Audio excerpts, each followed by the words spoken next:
안녕하세요. 코인우먼입니다. 오늘은 2024년 1월 14일 일요일 오후 12시 41분 경입니다. 구독과 좋아요, 알림 설정 정중히 부탁드리면서 오늘 영상 시작하겠습니다. 비트코인 선물 ETF 자금 유입 현황 먼저 간단하게 업데이트 드리겠습니다. 이틀이 지났고요. 결국에는 블랙록 ETF가 자금 유입 면에서 선두를 차지하게 되고 그들을 피델리티, 그리고 비트와이즈, 그리고 아크 인베스트먼트가 뒤를 따르고 있습니다. 그레이스케일의 경우에는 GBTC가 비트코인 현물 ETF로 전환이 되면서 자산 면에서는 이미 규모가 생겼지만 자금 유입에 있어서는 타 경쟁사와 비교해서 수수료 경쟁에서 너무 뒤떨어져 있기 때문에 어제 말씀드렸던 것처럼 자금 유출이 이루어지고 있고요. 이렇게 유출된 자금은 다른 운용사로 갈아타기 위한 목적으로 사용이 되거나 혹은 과거 GBTC를 매입했을 때와 지금의 갭을 차익 실현으로서 행사하면서 비트코인 매도 역량에 준 것으로 보입니다. 여기서 우리가 확인할 수 있는 것은 그레이스케일을 제외한 대부분의 기관들의 수수료가 0% 안팎으로 비슷했음에도 불구하고 그럼에도 불구하고 블랙록과 그리고 피델리티로의 자금 유입이 1위, 2위를 차지하고 있는 것은 결국에는 투자자들은 투자 기관의 규모, 즉 거래 규모와 그리고 수수료를 투자할 때 중요하게 고려한다라고 다시 한번 확인하실 수 있을 것 같습니다. 궁극에는 그레이스케일의 비트코인 현물 ETF 역시 투자자를 위한 조건들이 변경될 여지가 충분히 있다라고 보시면 될 것 같은데요.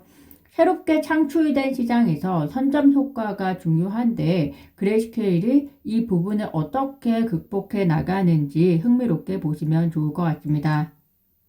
현재 비트코인 ETF 영향발, 비트코인 단기 급락 후 횡보세가 이어지고 있는 가운데 어느 정도 매도세가 해결이 되면 새로운 모멘텀을 위한 강세장으로 진입할 수 있는 시점이 있을 텐데요. 그때까지 현재 상황을 좀 더 긍정적으로 바라보시면 좋을 것 같습니다. SEC가 리플로부터 2022년, 2023년 재무제표와 그리고 SEC가 소송 제기 이후에 기관 판매에 대한 계약서 그리고 관련 자료를 받게 해달라고 토레스 판사에게 요청을 한 상태입니다. 해당 요청에 대해서 많은 전문가들은 이제 소송의 끝이 거의 왔다라는 평가와 함께 이제는 리플이 지연 전략을 펼쳐야 할 때다라는 의견도 있습니다. 그동안 리플과 SEC 소송에 있어서 지연 전략은 SEC가 악용했던 술법인데요. 이제는 리플이 그 지연 전략을 써야 한다라고 이야기하는 이유가 바로 2024년 대선이 있기 때문이다 라는 이야기를 합니다. 2024년 대선 결과 SEC 게리 겐슬러가 아웃될 가능성이 높기 때문에 최대한 소송을 지연시켜서 대선과 맞물리게 하면 리플에게 유리한 소송 구도가 될 것이다. 이런 이야기고요.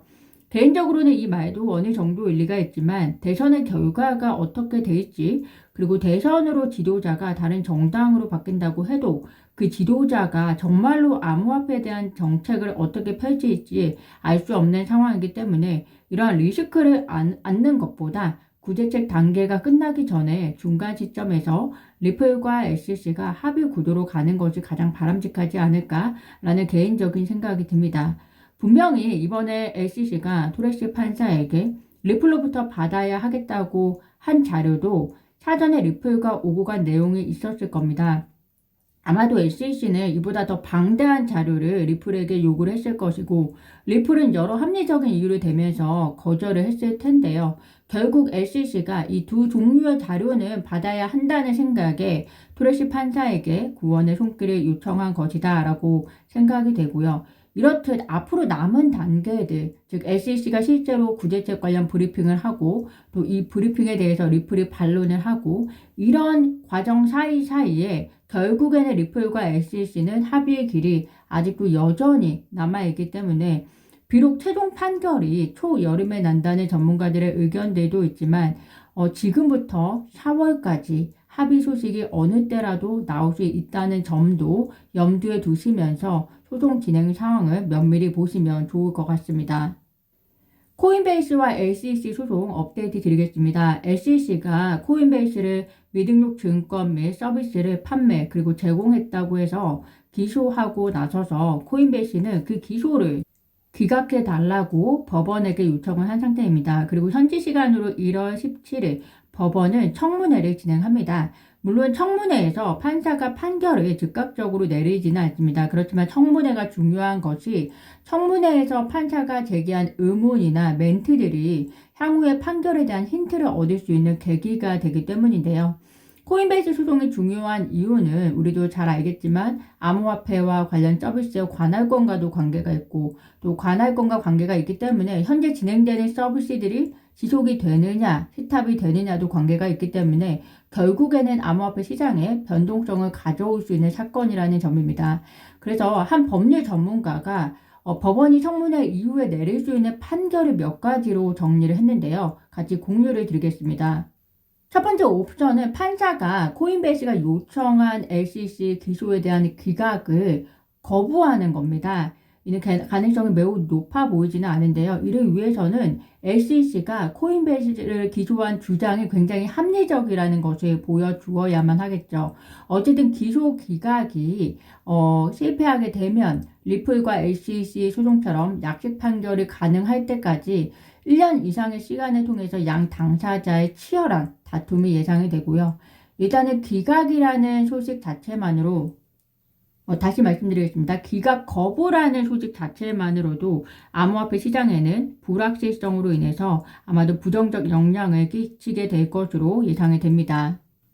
두 번째 시나리오는 판사가 코인베이스가 요청한 SEC 기소에 대한 기각을 SEC 주장에 편견이 있다고 보고 허용해 주는 겁니다. 그러면 이 사건은 그대로 종료가 되는데요. 모든 암호화폐 업계들이 원하는 바이고 가장 깔끔하게 끝나는 시나리오가 될 겁니다. 물론 SEC는 이후에 항소를 할 수 있습니다. 그럼에도 불구하고 이 소식은 아마 암호화폐 시장에 가장 긍정적인 영향을 줄 수 있다라고 볼 수 있고요.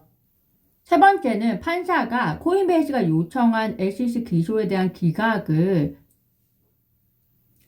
허용해 주긴 하는데 SEC가 소장을 수정할 기회를 얻어서 좀 더 탄탄한 주장을 펼칠 수 있는 기회를 재부여받는 시나리오입니다. 만약 법원이 그럼에도 불구하고 SEC가 암호화폐를 규제할 수 있는 권한을 의회로부터 부여받지 못했다고 판결한다면 이 수정안을 허용하는 것 역시 의미가 없을 것이다 라고 이야기를 합니다.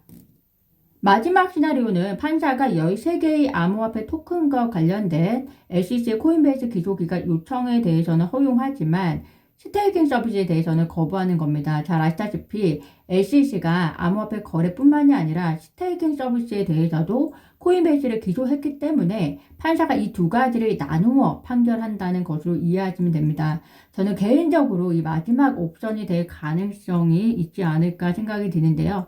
즉 암호화폐 거래 서비스는 미등록 증권 혐의로 보지는 않기 때문에 코인베이스가 요청한 SEC의 기소를 기각해달라는 것이 판사가 허용하지만 스테이킹 서비스에 대해서는 추가적으로 첨예한 다툼이 있지 않을까 생각이 듭니다.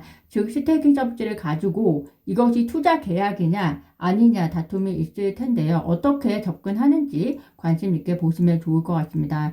어쨌든 다시 말씀드리자면 청문회에서 판결이 나는 것은 아니지만 향후 판결에 대한 중요한 힌트를 얻을 수 있는 기회가 되는 만큼 전문가들의 의견이 올라오면 빠르게 공유해 드리도록 하겠습니다.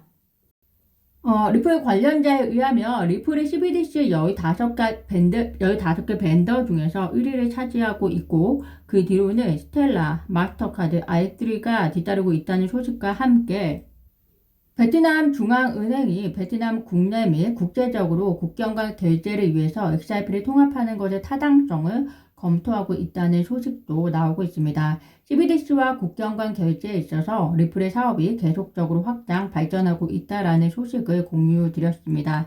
오늘 제가 준비한 소식은 여기까지입니다. 오늘도 영상 시청 진심으로 감사드리고요. 구독과 좋아요, 알림 설정은 코인 우먼에게 큰 힘이 됩니다. 감사합니다.